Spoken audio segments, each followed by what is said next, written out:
Hello and welcome back to our channel study with K bros. D pharma exit exam से related पढ़ाई आज करने वाले हैं। एग्जिट एग्जाम से रिलेटेड बहुत सारे लोगों की क्वेरी थी कि सर किस तरीके के क्वेश्चन आने वाले हैं, क्या पैटर्न रहने वाला है, क्या किस तरीके से हम इसको प्रिपेयर कर सकते हैं, किस तरीके से प्रिपरेशन हम कर सकते हैं। तो प्रिपरेशन तो हमने बता दिया, उसके लिए एक अलग वीडियो लाएंगे, बट फिलहाल आपको कुछ सैंपल क्वेश्चंस की प्रैक्टिस कराने के लिए कुछ एक टॉपिक हमने उठाया है, उससे आपकी शुरुआत करते हैं एक सीरीज की जिसमें हम डी फार्मा से कुछ टॉपिक से रिलेटेड बहुत छोटे छोटे बहुत माइनर क्वेश्चंस हम करने वाले हैं, जिस तरह के क्वेश्चन आपको एग्जिट एग्जाम में पूछे जा सकते हैं। तो आज का टॉपिक है सेल, यानी कि जो हमारे बॉडी का स्ट्रक्चरल एंड फंक्शनल यूनिट होता है, उस चीज से हम कुछ क्वेश्चंस करेंगे। बहुत ही नॉर्मल तरीके से हम एक क्वेश्चन देखेंगे, उसको पढ़ेंगे, उसके ऑप्शंस को समझेंगे और उस क्वेश्चन को एक्सप्लेन करते हुए हम आगे बढ़ेंगे। ठीक है, चलिए शुरू करते हैं। तो D pharma exit exam topic का नाम है सेल। टॉपिक का नाम है सेल, जो कि हम अपने पूरे बायोलॉजी में सबसे पहले पढ़ते हैं। इवन आप डी फार्म में भी अपने एनाटॉमी फिजियोलॉजी की जो आपकी बुक है उसमें आपको सबसे पहले सेल ही पढ़ाया गया है। चलिए शुरू करते हैं। तो सबसे पहले आपके सामने तीन स्ट्रक्चर मेंशन है, एक तरफ है सेल, एक तरफ है टिश्यू और लास्ट में है हमारा ऑर्गन। तो आपको बताना है कि सेल, टिश्यू और ऑर्गन में क्या रिलेशन है, जिसको हम लास्ट में डिस्कस करने वाले हैं। फिलहाल के लिए हम क्वेश्चन से शुरुआत करेंगे। ठीक है, हर एक क्वेश्चन के लिए आपको 10 सेकंड दिए जाएंगे। 10 सेकंड में आपको सोच के बताना है या अपने मन में सोचना है कि क्या इसका आंसर होने वाला है। ठीक है, तो फर्स्ट क्वेश्चन जो हमारे सामने है, which is what is called the power house of the cell. Cell का पावर हाउस क्या होता है, यानी कि सेल को एनर्जी कहां से मिलती है। तो सेल को एनर्जी मिलती है माइटोकॉन्ड्रिया से, राइबोसोम से, या गोल्जी बॉडी से, या न्यूक्लियस से। तो आपको बताना है इन चारों में से कौन सा ऑप्शन सही होने वाला है। तो power house of the cell हम कहते हैं माइटोकॉन्ड्रिया को। माइटोकॉन्ड्रिया को हम क्या कहते हैं, mitochondria is power house of the cell. यानी कि अब देखते हैं इससे कुछ एक्सप्लेनेशन। प्रोटीन होता है, जो हम प्रोटीन बनाते हैं, हमारी बॉडी में जो प्रोटीन आता है वो प्रोटीन सिंथेसाइज किया जाता है और उसी प्रोटीन को हम माइटोकॉन्ड्रिया में यूज करते हैं एटीपी के जनरेशन के लिए, यानी कि एडेनोसिन ट्राइफॉस्फेट की जनरेशन के लिए हम प्रोटीन को यूज करते हैं और उसी से एनर्जी को क्रिएट करते हैं। ठीक है, this ATP acts as energy currency. Energy currency का मतलब है कि अगर हमारी बॉडी में जो एनर्जी होती है वो किस फॉर्म में होती है, एटीपी के फॉर्म में होती है। ठीक है, बाकी चीजें भी आप इसमें पढ़ सकते हैं। आगे बढ़ते हैं। सेकंड क्वेश्चन है फंक्शनल यूनिट ऑफ लाइफ। हमारी लाइफ का फंक्शनल यूनिट क्या है, ये वीडियो के स्टार्ट होते ही हमने बता दिया है कि हमारी बॉडी की जो फंक्शनल यूनिट है वो क्या होती है, सेल होती है। ठीक है, सेल होती है, यानी कि माइटोकॉन्ड्रिया, गोल्जी बॉडी, न्यूक्लियस ये तो नहीं है, सेल होती है, तो इसको हम स्किप कर सकते हैं। देखिए, सेल लैटिन वर्ड में इसको हम कहते हैं सेल्यूला, मीनिंग एक स्मॉल रूम। क्या कहते हैं इसको, एक स्मॉल रूम कहते हैं। ठीक है, is the basic structure and functional unit of life forms. ठीक है, ओके, आगे बढ़ते हैं। देखिए, जो एक्सप्लेनेशन है उसमें जो मेन पार्ट है उसको हम डिस्कस कर रहे हैं, बाकी जो चीजें हैं वो आप फर्दर खुद से ही डिस्कस कर सकते हैं अपने से। Cell is discovered by, cell किसके द्वारा डिस्कवरी की गई थी। आपके ऑप्शंस हैं मेंडल, या रॉबर्ट ब्राउन, रॉबर्ट हुक, या बेंडा। सेल की डिस्कवरी एक बहुत ही चैलेंजिंग पार्ट थी। किस साइंटिस्ट ने सेल को डिस्कवर किया था, बहुत प्रोमिनेंट क्वेश्चन है जो कि पूछा जा सकता है। तो सेल की डिस्कवरी किया था रॉबर्ट हुक ने। साइंटिस्ट थे सर रॉबर्ट हुक, इन्होंने सेल की डिस्कवरी करी थी। ठीक है, नेक्स्ट एक्सप्लेनेशन देखते हैं। तो आंसर है इसका Robert Hooke. In 1665 Robert Hooke published a Micrographia. Robert Hooke जो साइंटिस्ट हैं, रॉबर्ट हुक, इन्होंने क्या किया, एक माइक्रोग्राफिया पब्लिश किया जिसमें बहुत सारी ड्राइंग्स थी, बहुत सारी अलग अलग माइक्रोस्कोपिक ड्राइंग थी। अगर आप किसी माइक्रोस्कोप में देखते हैं तो उसमें जो आपको चीजें दिखती हैं उस चीज को इन्होंने ड्राइंग के फॉर्म में एक माइक्रोग्राफिया में पब्लिश कर दी और उसी से जो सेल है उसकी डिस्कवरी हुई थी। ठीक है, तो आपको बहुत इंपॉर्टेंट नाम याद रखना है, cell is discovered by Robert Hooke. ठीक है, नेक्स्ट क्वेश्चन चलते हैं। The collection of cell performing a particular function, यानी कि एक सेल है और बहुत सारे उसी तरीके के सेल हैं जो कि सेम फंक्शन कर रहे हैं, जो कि सेम काम कर रहे हैं, उनको हम क्या कहेंगे ये हमें बताना है। ऑप्शन है ऑर्गन, ऑर्गन सिस्टम, टिश्यू, या सेल ऑर्गेनेल। इसको हम क्या कहते हैं, सेल ऑर्गेनेल।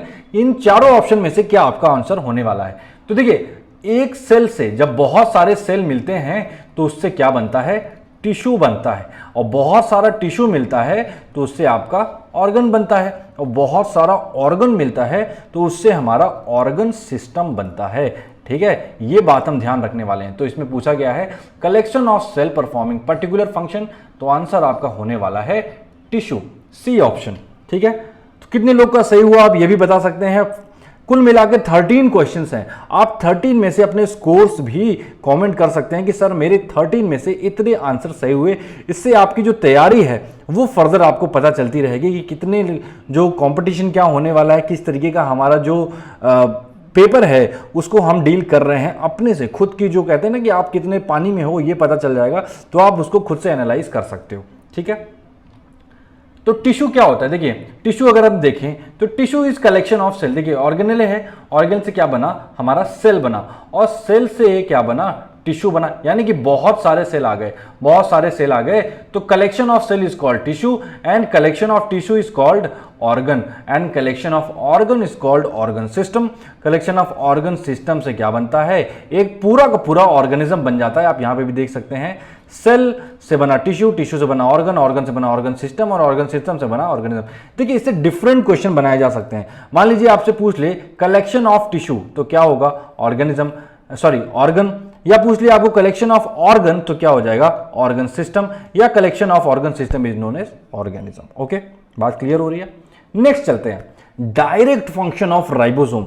सेल में बहुत सारी जो हमारी सेल ऑर्गेनेल होती हैं, यानी कि उनके अंदर बहुत सारे छोटे छोटे छोटे छोटे पार्ट्स होते हैं, उसका फंक्शन आपको याद रखना है, और कौन कौन सी ऑर्गेनेल क्या करती हैं, किस तरीके से एक दूसरे के साथ एसोसिएटेड होती हैं, ये भी आपको याद रखना है। ठीक है, तो direct function of ribosome, ribosome बहुत इंपॉर्टेंट ऑर्गेनेल है, इसका क्या फंक्शन होता है ये पूछा है। Storage of protein, ATP production, membrane sac for storage, and protein synthesis.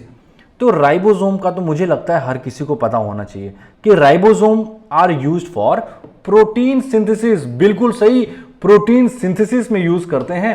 तो प्रोटीन सिंथेसिस यानी कि ये प्रोटीन यहां से सिंथेसाइज करते हैं, प्रोटीन फिर जाता है माइटोकॉन्ड्रिया के पास, माइटोकॉन्ड्रिया उससे एनर्जी बनाता है। ठीक है, तो यहां पे देखिए जितने भी ऑर्गेनेल हैं उन सभी के फंक्शन लिखे हुए हैं। आप यहां से देख के यही चीज, ये सिर्फ पॉइंट टू पॉइंट एक एक लाइन में लिखा हुआ है, आप इसको यहीं से लर्न कर सकते हैं। चाहे तो आप ये वाला लर्न कर सकते हैं, चाहे तो ये वाला भी लर्न कर सकते हैं, दोनों में सिमिलर फंक्शन है। जैसे अगर हम यहां पे देखें तो राइबोसोम सिंथेसिस ऑफ प्रोटीन, ठीक है, उसके साथ साथ प्रोटियोसोम, पैराक्सिसोम, लाइसोसोम, वैक्यूल्स, फ्लैजेलम, क्लोरोप्लास्ट, सभी के जितने भी सेल हैं, सेल एनिमल सेल और प्लांट सेल, दोनों के ही ऑर्गेनेल मेंशन है, आप उसको यहां पे देख सकते हैं। ठीक है, नेक्स्ट क्वेश्चन चलते हैं। Thread like structure present in nucleus. हमारा जो सेल होता है, सेल में एक न्यूक्लियस प्रेजेंट होता है, ये क्या होता है, न्यूक्लियस। अब इस न्यूक्लियस में एक थ्रेड लाइक स्ट्रक्चर होता है। ठीक है, ये जो थ्रेड लाइक स्ट्रक्चर है इसको क्या कहते हैं, इसी चीज को पूछा गया है कि इस थ्रेड लाइक स्ट्रक्चर को हम क्या कहते हैं। तो इसमें ऑप्शंस हैं राइबोसोम, क्रोमोसोम्स, लाइसोसोम या न्यूक्लियस कहते हैं। क्या कहते हैं इसमें, देखिए न्यूक्लियस पे दे दिया ऑप्शन में, तो ये तो नहीं होने वाला है। ठीक है, लाइसोसोम तो न्यूक्लियस के अंदर होता ही नहीं है, राइबोसोम भी न्यूक्लियस के बाहर होता है, तो न्यूक्लियस के अंदर कौन हुआ, क्रोमोसोम हुआ। क्रोमोसोम हमारा क्या होता है, हमारे डीएनए, हमारी जो जीन्स होती हैं, बेसिकली हमारे जो डीएनए आरएनए को मैनेज करने की, उनको स्टोर करने की, उनको जो स्टेबिलिटी प्रोवाइड करने की जो बात होती है, वहां पे हमारा क्रोमोसोम्स आता है। ये हमारे हेरिडिटरी कैरेक्टर्स को मैनेज करते हैं। ठीक है, नेक्स्ट चलते हैं। देखिए क्रोमोसोम सही हो गया, एक्सप्लेनेशन देखते हैं। Chromosomes are thread like structures. कैसे होते हैं थ्रेड लाइक स्ट्रक्चर, ये देखिए, वैसे तो ये अगर माइक्रोस्कोप से देखेंगे तो ये ऐसे दिखते हैं, वैसे इनका जो स्ट्रक्चर है आपको डायग्राम में हमेशा इस तरीके से बना हुआ दिख जाएगा। ठीक है, तो ये क्या हो गया, एक थ्रेड लाइक स्ट्रक्चर हो गए, located inside the nucleus of animal cell and plant cell. Animal plant cell दोनों में पाए जाते हैं। ठीक है, प्रोटीन से बने होते हैं और एक सिंगल मॉलिक्यूल होते हैं, किसका, डीऑक्सीराइबोन्यूक्लिक एसिड, यानी कि डीएनए का एक सिंगल मॉलिक्यूल होती है। किसी से अगर कोई पूछे भाई क्रोमोसोम किस चीज का बना होता है, तो आप इसको बताएंगे डीएनए का एक सिंगल मॉलिक्यूल होते हैं जिससे ये बने होते हैं। ठीक है, passed from parents to offspring, किससे होता है, यानी कि एक पेरेंट से ऑफस्प्रिंग में ये पास किया गया होता है, यानी कि जो जैसा पेरेंट में रहता है वैसा ही ऑफस्प्रिंग में भी उसको कुछ ट्रांसफर किया गया होता है। ठीक है, ओके, नेक्स्ट चलते हैं। Cell theory was given by, cell की जो थ्योरी थी ये किसने दी थी, ये साइंटिस्ट, बहुत इंपॉर्टेंट है, कई बार पूछा गया ये क्वेश्चन डिफरेंट एग्जाम्स में, ठीक है। तो सेल थ्योरी, सब कहेंगे सर सेल थ्योरी तो उन्होंने ही दी थी जिन्होंने डिस्कवरी की थी, बिल्कुल ऐसा गलत जवाब है, ठीक है। जिन्होंने डिस्कवरी करी थी उन्होंने सेल थ्योरी बिल्कुल ही नहीं दी थी, ठीक है। तो देखिए cell theory was given by Singer and Nicolson, Robert Brown, Sherin and Schwann and Robert Hooke. सब कहेंगे रॉबर्ट हुक, बट मैं पहले बता दूं रॉबर्ट हुक गलत आंसर है, ठीक है। इवन रॉबर्ट ब्राउन भी गलत आंसर है, Schleiden and Schwann, Singer and Nicolson. देखिए इन दोनों में अगर आप कंफ्यूज होंगे तो याद रखिए हमेशा, हम हमेशा सेल थ्योरी को एसएस याद रखेंगे, ठीक है, एसएस। क्यों, आपको आगे पता चलने वाला है, ठीक है। तो राइट आंसर है स्लीडन एंड स्वान। तो स्लीडन एंड स्वान को हम क्या कह रहे थे, एसएस कह रहे थे, ठीक है। नेक्स्ट चलते हैं, डी ऑप्शन है हमारा स्लीडन एंड स्वान, ठीक है। By late 1830s botanist Matthias Schleiden and zoologist Schwann were studying tissue. देखिए मेन बात कहानी आप यहां पे पढ़ सकते हैं। बात यह है कि ये लोग एक टिश्यू के बारे में पढ़ाई कर रहे थे, उसके बारे में रिसर्च कर रहे थे। यहां पे इन्होंने बताया कि जो नई सेल है वो प्री एग्जिस्टिंग सेल से ही बनेगी। सपोज कीजिए ये एक सेल है, तो जो नई सेल बनेगी वो इसी सेल से ही बनने वाली है, ठीक है। नेक्स्ट चलते हैं, नेक्स्ट क्वेश्चन अगर देखें, व्हाट इज, अब यहां पे क्वेश्चन है the nature of plasma protein. Plasma protein का नेचर क्या होता है, यानी कि हमारी जो प्लाज्मा प्रोटीन जो हमारे बॉडी में पाई जाती है उसका नेचर क्या होता है। आपके ऑप्शन है hydrophobic, hydrophilic, amphipathic and none of the above. देखिए हाइड्रो का मतलब होता है वाटर, क्या होता है, वाटर, और फोबिक का मतलब होता है फियर, ठीक है, यानी कि जो वाटर से फियर करे, यानी कि वाटर से क्या जाए, दूर जाए, ठीक है। और हाइड्रोफिलिक का मतलब होता है कि, हाइड्रो का मतलब हमने बता दिया वाटर, और फिलिक का मतलब होता है लविंग, ठीक है, यानी कि जो वाटर से, जो वाटर में क्या हो जाए, पास आए और उसमें घुल मिल जाए अच्छे से, ठीक है। एम्फीपैथिक का मतलब होता है बोथ, ठीक है, दोनों ही तरफ वो जा सकता है, इधर या उधर, ठीक है। नन ऑफ द मतलब इन सभी ऑप्शन में से कोई भी नहीं, नोटा, ठीक है। तो इसका आंसर जो है, देखिए इसमें क्या है, जो हमारा प्लाज्मा प्रोटीन होता है वो सिलेक्टिवली परमिएबल होता है, मतलब कुछ चीज़ों को अलाउ करता है, कुछ चीज़ों को नहीं अलाउ करता है, ठीक है। अब यहाँ पे क्या है, इसलिए इसको हम क्या कहते हैं, एम्फीपैथिक, यानी कि ये कुछ हाइड्रोफोबिक कैरेक्टर भी है, कुछ हाइड्रोफिलिक कैरेक्टर भी है। तो phospholipids arranged in bilayer make up basic fabric of plasma membrane. They are well suited for this role because they are amphipathic. इनके अंदर, यानी कि क्यों इनको एम्फीपैथिक कहते हैं, क्योंकि इनके अंदर बोथ हाइड्रोफोबिक एंड हाइड्रोफिलिक दोनों ही कैरेक्टर, दोनों ही रीजन्स इनमें मौजूद होते हैं, ठीक है। चलिए, chemical structure of phospholipid showing hydrophilic head and hydrophobic tell. अगर यहाँ पे हम देखें तो देखिए ये जो स्ट्रक्चर दिया है यहाँ पे, इनमें क्या होता है, ये इनका हेड है, ठीक है, ये क्या है, इनका हेड है, और ये क्या है, टेल है, और ये दोनों ही इस जगह पे हैं, यानी कि इधर भी और इधर भी। अब अगर हम बात करें जो हेड होता है, ठीक है, जो इनका हेड होता है ये होता है हाइड्रोफिलिक, हाइड्रोफिलिक यानी कि क्या होता है, वाटर लविंग, ठीक है, वाटर लविंग होता है, ठीक है। और टेल जो होता है ये होता है हाइड्रोफोबिक। और हाइड्रोफोबिक का मतलब क्या होता है, वाटर को जो हेट करे, जो उनसे दूर भागे, जो उनमें मिले ना, उसको हम हाइड्रोफोबिक कहते हैं। तो इसी वजह से इनको हम क्या कहते हैं, एम्फीपैथिक कहते हैं। क्या कहते हैं, एम्फीपैथिक। ओके, ठीक है, नेक्स्ट क्वेश्चन पे चलें। आई होप आपको ये सेशन पसंद आ रहा हो। सेशन पसंद आ रहा है तो इसको लाइक करें, शेयर करें, सब्सक्राइब करें, ताकि हम और अच्छे क्वेश्चन बना सकें, और अच्छा ज़्यादा इसमें मेहनत करके आपके लिए तरह तरह की चीज़ें ले आ सकें, इस सीरीज को और आगे हम कंटिन्यू कर सकें। Characteristic of active transport. देखिए ट्रांसपोर्ट जो होता है, यानी कि ये जो हमारी सेल है इसके अक्रॉस जो मूवमेंट होती है ना, इसको हम ट्रांसपोर्ट कहते हैं। ये ट्रांसपोर्ट कई टाइप्स की होती हैं, इसमें हम पैसिव ट्रांसपोर्ट भी कहते हैं, एक्टिव ट्रांसपोर्ट भी कहते हैं। तो यहाँ पे क्वेश्चन है कि एक्टिव ट्रांसपोर्ट क्या होता है, ठीक है, एक्टिव ट्रांसपोर्ट क्या होता है। तो active transport against the gradient होता है, अपहिल ट्रांसपोर्ट होता है, या इसमें एनर्जी की रिक्वायरमेंट होती है, या ये सभी ऑप्शन सही होने वाले हैं। आपको इसका आंसर देना है कि एक्टिव ट्रांसपोर्ट में कौन कौन से कैरेक्टरिस्टिक होते हैं, ठीक है। तो कैरेक्टरिस्टिक की बात करें तो सभी कैरेक्टरिस्टिक होते हैं। अब हम आपको एक्टिव ट्रांसपोर्ट का थोड़ा सा एक एक्सप्लेनेशन देते हैं कि भाई एक्टिव ट्रांसपोर्ट क्या होता है। सपोज कीजिए एक सेल है, अगर सेल की बात करें तो जब भी सेल में किसी ग्रेडियंट के थ्रू, अब सपोज कीजिए यहां पे जो ग्रेडियंट है वो ज्यादा है, ठीक है, और यहां पे क्या है, कम है। तो यहां से क्या होगा, ये ऊपर की तरफ जा रहा है, यानी चीजें में क्या होगी, ज्यादा एनर्जी लगने वाली है। एनर्जी लगेगी तो यहां पे कौन यूज होगा, एटीपी यूटिलाइज होगा। ठीक है, एटीपी यूटिलाइज होगा। और अप हिल इसलिए कह रहे हैं क्योंकि जो कॉन्सेंट्रेशन है ये लो कॉन्सेंट्रेशन से हाई कॉन्सेंट्रेशन की तरफ जा रहा है। ठीक है, और ये हाई कॉन्सेंट्रेशन की तरफ जा रहा है तो क्या हो गया, कॉन्सेंट्रेशन के अगेंस्ट हो गया। नॉर्मली क्या होता है, चीजें हाई से लो आती हैं। ठीक है, और क्योंकि यहां पे लो से हाई जा रहा है तो ये क्या हो गया, अगेंस्ट द कॉन्सेंट्रेशन हो गया, और ऊपर जा रहा है इसलिए इसको क्या कहेंगे, अप हिल ट्रांसपोर्ट कह देंगे। और क्योंकि एटीपी का यूज हो रहा है, अब इतना ऊपर जाने के लिए एनर्जी तो लगेगी ना, एनर्जी लगेगी तो एटीपी का यूज हो रहा है, इसलिए इसको हम क्या कहते हैं, एक्टिव ट्रांसपोर्ट कहते हैं, जहां पे एनर्जी यूटिलाइज होती है। ठीक है, नेक्स्ट चलते हैं।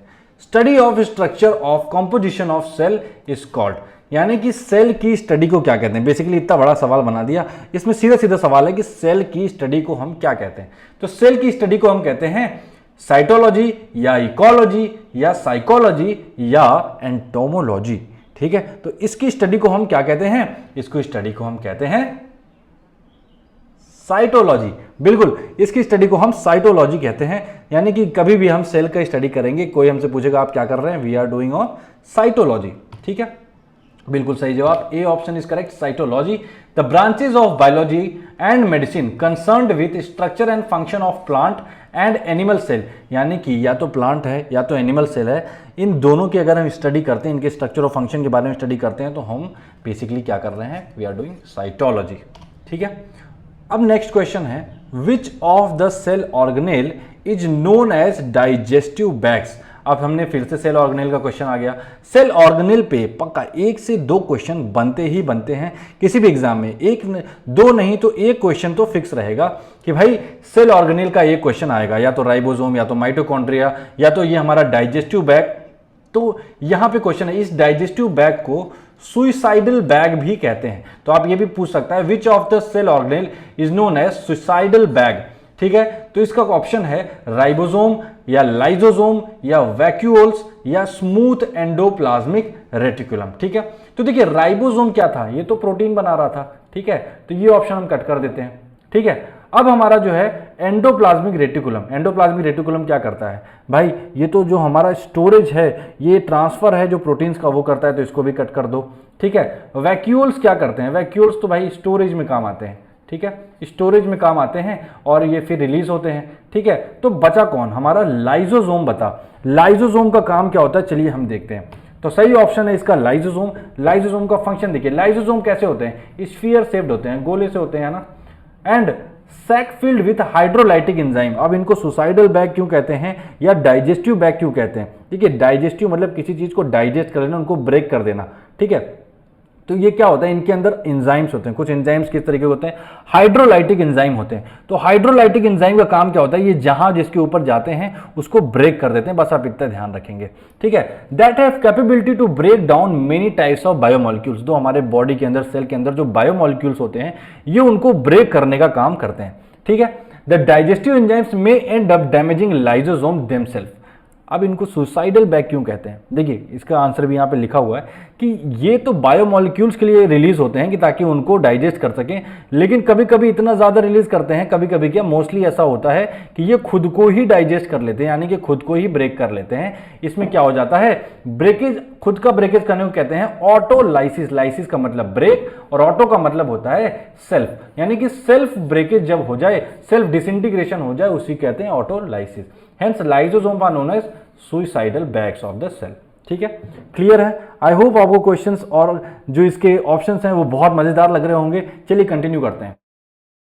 विच of the term is true for chromosomes, यानी क्रोमोसोम्स के लिए कौन सा टर्म सही है। क्रोमोसोम्स का एक क्वेश्चन हम पहले कर चुके हैं, अब ये दोबारा एक। Chromosomes are present within nucleus. Chromosome nucleus के अंदर प्रेजेंट होता है। Chromosomes is made up of DNA in form of chromatin, यानी क्रोमोसोम डीएनए का बना होता है क्रोमैटिन के फॉर्म में। थर्ड ऑप्शन है, it contains genes and help in inheritance of transfer from precursor to next generation. क्या करता है, ये इनहेरिटेंस में हेल्प करता है और एक जनरेशन से दूसरे जनरेशन में जो हमारे जीन्स है, जो जेनेटिक कैरेक्टर्स, उनको ट्रांसफर करता है। लास्ट ऑप्शन है ये सब सही है, यानी ऑल ऑफ द अबव। ठीक है, तो देखिए ये सभी ऑप्शंस, इसमें से कुछ ऑप्शंस हम डिस्कस भी कर चुके हैं, कुछ ऑप्शन आपको एक्सप्लेन भी कर देते हैं, तो ये सभी ऑप्शन सही होने वाले हैं, यानी कि D all of the above. ठीक है, तो देखिए क्रोमोसोम्स क्या होते हैं? Highest level of organization of DNA, यानी ये क्या है? It is a form of DNA. DNA का हाईएस्ट लेवल जो होता है, हाईएस्ट लेवल ऑफ ऑर्गेनाइजेशन, वो होता है हमारा क्या? Chromosomes. And it carry DNA and transfer the genetic information. Genetic information यानी कि जेनेटिक कैरेक्टर्स बेसिकली ट्रांसफर करता है कहां पे? It transfer the genetic characters from one generation to another generation. ठीक है, role during cell division, cell division में भी इनका रोल होता है, वो हम जब कभी आपको सेल की क्लास लेंगे तो इसको हम एक्सप्लेन कर देने वाले हैं। ठीक है, यहां पे भी फंक्शन लिखे हैं, इनको आप डिस्कस कर सकते हैं, पढ़ सकते हैं। ठीक है, नेक्स्ट क्वेश्चन है which of the following is selectively permeable. Selectively permeable मतलब देखिए तीन तरीके की परमिएबिलिटी होती है। एक, अगर सेल है, अगर यहां पे कोई चीज सोल्यूट है या कोई चीज है जो सेल से क्रॉस कर जाए, तो उसको इजीली अगर क्रॉस कर गया है ना, यहां पे लिख देते हैं इजीली क्रॉस कर गया, तो इसको क्या कहते हैं? परमिएबल। ठीक है, और सपोज कीजिए अगर दो लोग आए और इनमें से एक को ना लेके दूसरे को ले लिया, तो इसको क्या कहेंगे? ये थोड़ा मॉडरेट हो गया, और मॉडरेट में क्या हो जाता है? Selectively permeable. ठीक है, सेलेक्टिवली परमिएबल। सपोज कि यहाँ पहले भी दो लोग आए थे, यहाँ पे दोनों ही लोग आ गए, और यहाँ पे दो आए थे, इसमें से एक आए, अब दोनों को ही यहाँ पे मना कर दे कि नहीं, दोनों को भी नहीं लेंगे, तो ये क्या हो जाएगा? हार्श हो जाएगा, और हार्श में क्या हो जाएगा? इम्परमिएबल हो जाता है। ठीक है, इम्परमिएबल मतलब कि बिल्कुल ही अलाउड नहीं किया जाएगा, किसी को भी अंदर जाने की अनुमति नहीं मिलेगी।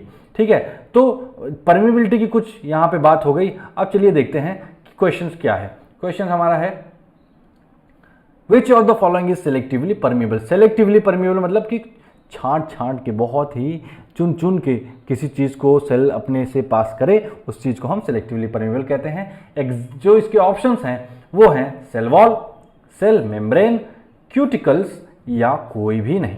ठीक है, तो देखिए इसका आंसर होने वाला है, पहले आपको बता दें जो सेल वॉल होता है ये तो फ्रीली परमिएबल होता है। ठीक है, फ्रीली मतलब जो आए आए, जो ना जाए ना जाए। ठीक है, अपने मन का। सेल मेम्ब्रेन जो है ये सेलेक्टिवली परमिएबल होती है, सेलेक्टिवली यानी कि बहुत चुन चुन के काम करती है। क्यूटिकल्स का यहाँ कोई लेना देना नहीं है, ये इम्परमिएबल होते हैं। नन तो ऑप्शन अपने आप में ही गलत है, तो ये भी ऑप्शन गलत। बचा क्या? देखिए हम हर जगह एलिमिनेशन रूल को फॉलो करेंगे। एलिमिनेशन रूल का मतलब है कि एक जो ऑप्शन है हम पहले देखेंगे गलत इसमें से कितने सारे हैं, जब सारे गलत ऑप्शन निकाल देंगे तो लास्ट में बचा हुआ ऑप्शन ही सही होने वाला है। यही सही तरीका है किसी भी एग्जाम को अटेम्प्ट करने का। तो देखिए सेल मेम्ब्रेन की बात हो गई, सेल मेम्ब्रेन सही जवाब है, बिल्कुल बी सेल मेम्ब्रेन। आइए इसके एक्सप्लेनेशन को देख लेते हैं। तो देखिए सेल वॉल क्या था? Freely permeable. क्यूटिकल क्या थे? ये तो इम्परमिएबल है। ठीक है, अब सेल मेम्ब्रेन क्या है? Semi permeable. यही हमारा सही आंसर था। ठीक है, तो ये हो गई हमारी डी फार्म एग्जिट एग्जाम से रिलेटेड कुछ क्वेश्चंस। सेल वॉल यानी कि सेल टिश्यूज, ऑर्गन, इनसे रिलेटेड कुछ बातें हम करने वाले थे, जिसको हम आगे वाली वीडियो की तरफ पोस्टपोन कर दें ताकि ये वीडियो ज़्यादा लंबा ना हो और आपका ज़्यादा टाइम ना वेस्ट होते हुए आप अपने अगले टॉपिक को अभी से कंटिन्यू कर सकें। साथ ही साथ आप ये भी कमेंट कर सकते हैं कि कौन सा टॉपिक आप इसके बाद पढ़ना चाहते हैं। वैसे तो हम यूनिट वाइज कवर करने वाले हैं, लेकिन आपका मनपसंद टॉपिक भी अगर हमें इंटरेस्टिंग लगा तो उसके लिए भी हम सीरीज ला सकते हैं। इसी के साथ इस वीडियो को यहीं पे समाप्त करेंगे। वीडियो पसंद आई तो इसको लाइक करें, शेयर करें, सब्सक्राइब करें and stay tuned to study with key bros. Thank you.